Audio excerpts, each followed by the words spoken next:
तो बाबा समझाते हैं उदाहरण दे करके,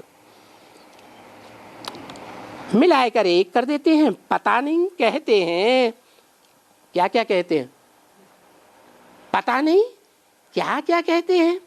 कहते हैं अच्युतम केशवम राम नारायणम कृष्ण दामोदरम वासुदेवम हरिम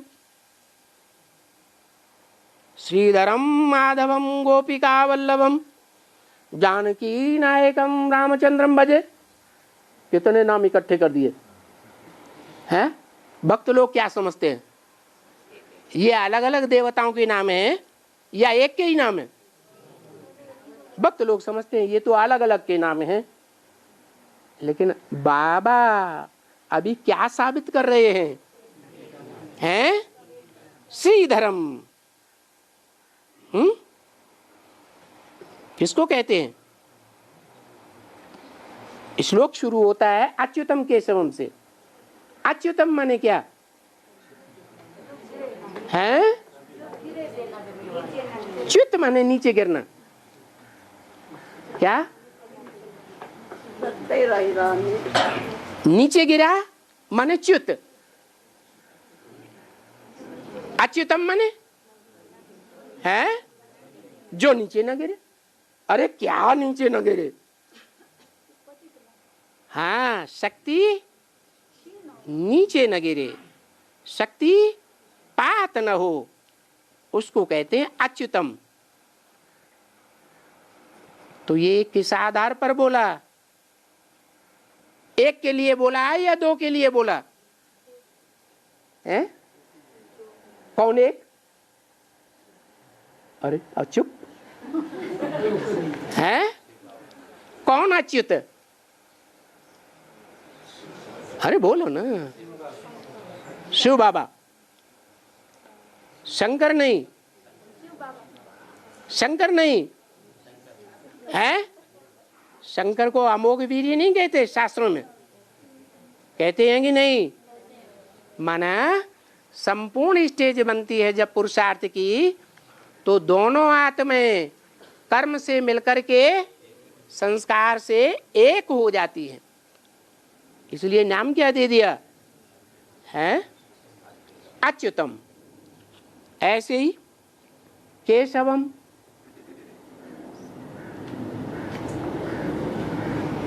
इसमें भी दो शब्द हैं। का माने ब्रह्मा, का माने ब्रह्मा जो करता है। सृष्टिकर्ता कौन है? ब्रह्मा। तो का माने ब्रह्मा, ईश माने उसका स्वामी। का और ईश दो शब्द मिलकर के बनता है केशव। दोनों को क्यों मिला के एक कर दिया है? क्योंकि ब्रह्मा में प्रवेश करने के बाद ही ब्रह्मा का भी स्वामी बनता है। तीन मूर्तियों का स्वामी है ना कौन? शिव। तो ब्रह्मा का भी स्वामी है। अच्युतम केशवम राम, क्या नाम दिया? क्या मतलब? हाँ, जो योगियों में रमण करता है, रमण कराता है, योगियों को खिलाता है, प्रसन्न करता है, उसको कहते हैं राम। अब खिलाता कौन है उसके अंदर है? क्या राम वाली आत्मा खिलाती है? कौन खिलाता है? शिव खिलाता है। तो दोनों को मिला करके एक कर दिया। नारायणम, नार माने जल, ज्ञान जल। आयन माने घर। यादगार मूर्ति तो बनी हुई है, मंदिर बना हुआ है तालाब के अंदर। अभी तो गंदा हो गया है, पहले बहुत स्वच्छ था। नाम दिया नारायणम। ज्ञान जल में जिसका घर है, आयन है, किसका है? जो ज्ञान जल में ही रहता है सदैव। कौन रहता है? नारायण। अच्छा, नारायण जो ज्ञान जल में रहता है, उसके पास ज्ञान कहां से आया? कहां से आया है? अरे हमारे तुम्हारे में क्यों नहीं आया? हमारी यादगार क्यों नहीं बन गई जल के अंदर? हमारा नाम क्यों नहीं? अच्छा, 7 और भी तो नारायण होते हैं सतयुग में, उनका कोई यादगार है अलग से? नहीं, एक का यादगार है। तो जिस एक का यादगार है नारायण का, वो नारायण ज्ञान जल में रहने वाला किसने बनाया? शिव ने बनाया। अगर उसमें शिव न होता, प्रवेश करके ज्ञान न देता, तो नारायण होता है? नहीं होता। अच्युतम केशवम राम नारायणम कृष्ण। क्या? कृष्ण का अर्थ क्या है? कृष्ण। कृष्ण माने खींचना, उससे बनता है कृष्ण। जैसे कृषक होता है, कृषक माने खेती करने वाला, तो क्या करता है? धरनी से क्या खींचता है? हैं? ना, वो तो हल खींचता है। हल तो वास्तव में बैल खींचते हैं, वो नहीं खींचता। लेकिन वो पृथ्वी से अन्न खींचता है, फल खींचता है, सब्जियां खींचता है। जितने भी खाद्य पदार्थ हैं वो पृथ्वी से खींचता है, इसलिए उसका नाम है कृषक। और यहां नाम है कृष्ण, माना जिसने गोपियों को आकृष्ट किया, जिसने आत्माओं को अपनी ओर आकृष्ट कर लिया, उसका नाम है कृष्ण। ये आकर्षण शक्ति कहां से आई? ये 63 जन्म में उस आत्मा में आकर्षण शक्ति थी? नहीं थी। कैसे आई? शिव ने प्रवेश किया तो ये आकर्षण शक्ति आई। दामोदरम, दाम माने जेब में पैसे होते हैं ना, तो उसको कहते हैं दाम। अरे तुम्हारे पास 6 दाम भी है। दाम माने धन संपत्ति, दाम माने पैसे। उदरम, उदर माने पेट। कौन सा पेट? ये नीचे वाला, ये बेहद का। ये बेहद के बुद्धि रूपी पेट में कुछ धन संपत्ति है? अगर है तो दामोदरम, जिसका बुद्धि रूपी पेट धन संपत्ति से भरा हुआ है, उसका नाम पड़ गया दामोदरम।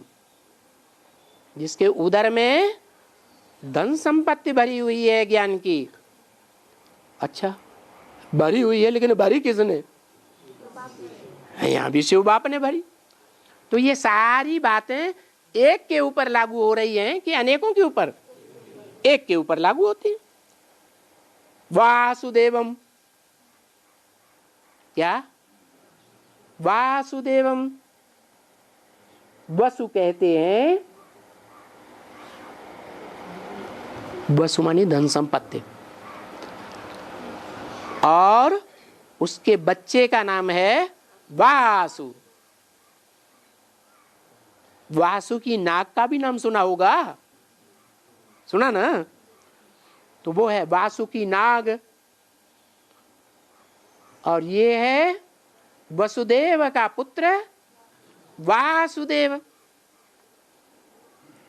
भक्ति मार्ग में वासुदेव किसको कहते हैं? कृष्ण को कहते हैं। उन्होंने तो कृष्ण को भगवान मान लिया, लेकिन वास्तव में वासुदेव कौन हुआ? जो वसुदेव का पुत्र है। वसु माने धन संपत्ति, ज्ञान की धन संपत्ति देने वाला, देव माने देने वाला। कौन है? शिव बाबा। तो शिव बाबा अपने पुत्र वासुदेव, ब्रह्मा का पुत्र ब्राह्मण, विष्णु का पुत्र वैष्णव, जिन का पुत्र जैन, एक मात्रा बच्चे के अर्थ में बढ़ती है। तो वसुदेव का पुत्र कौन हुआ? वासुदेव। वो वासुदेव किसके लिए कहा?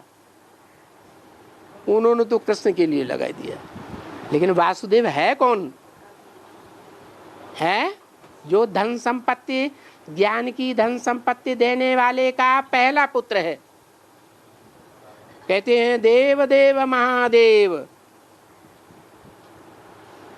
देव ब्रह्मा, देव विष्णु, देव देव कहते हैं कि महादेव, तीसरा महादेव, माने देव देव हो गए दो। कौन कौन? ब्रह्मा और विष्णु, और महादेव शंकर। तो बाबा मुरली में पूछते हैं बड़ा कौन हुआ? है महादेव बड़ा हुआ। सूक्ष्म वतन में भी ऊंची स्टेज में किसको दिखाते हैं? शंकर को दिखाते हैं। तो वासुदेव वास्तव में किसका नाम हुआ? है शंकर का ही नाम हुआ। लेकिन भक्तों ने गीता में कृष्ण का नाम पढ़ा हुआ है, इसलिए भक्तों ने वासुदेव किसको समझ लिया है? शंकर को नहीं, कृष्ण को समझ लिया। तो देखो कितनों को एक ही श्लोक में ले आते हैं, कितने शब्द लगाई दिए है। एक की बात, ये अनेक हैं, ये तो एक ही है। अभी राम कहाँ, नारायण कहाँ? बताओ कहाँ? राम कहाँ? अरे अभी, अभी माने कभी हैं? अभी संगम युग में राम कहाँ है? अरे बात ही नहीं मालूम, राम कहाँ है? अरे यज्ञ के आदि में फेल हो गया तो क्या नाम पड़ा? फेल हो गया तो राम बना, 14 कला संपूर्ण। जो पहले पहले फेल होता है वो ज्यादा अनुभवी बनता है या नहीं बनता है? और माया जब आखिरी परीक्षा लेती है, फाइनल पेपर लेती है, तो किसी को छोड़ती है? छोड़ती है? माया किसी को नहीं छोड़ती। क्या छोड़ देती है? किसी को नहीं छोड़ती। भक्ति मार्ग में तो उत्तर भारत में अभी भी माताएं गीत गाती है। क्या माया नजरिया मारी गई रे, ब्रह्मा को मारी, विष्णु को मारी, शंकर की दाढ़ी हिलाई, उसे मार तो नहीं पाई, दाढ़ी हिलाई के भाग गई। तो माया किसी को छोड़ती नहीं है। इसलिए बोला